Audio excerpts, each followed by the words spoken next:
Michael Bayer, Pressesprecher Polizei Bonn. Über innerstädtische Straßen gab es eine Demonstration mit ca. 1000 Teilnehmenden, die verlief störungsfrei. Die ist auch beendet.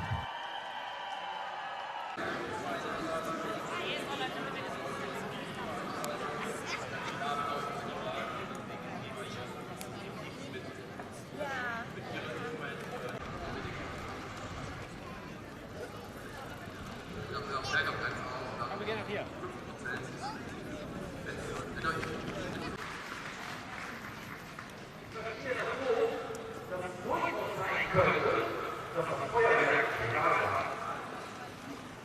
Und zwar ist im letzten Jahr 2025, als dieses Feuerwerk stattfand, das erste Mal seit der Geschichte dieses Feuerwerks ein Fachbüro beauftragt worden, um zu beurteilen, wie die Tiere sich vor, während und nach dem Feuerwerk verhalten, die Tiere zu zählen, Bannerausgaben und einfach das Verhalten zu beobachten.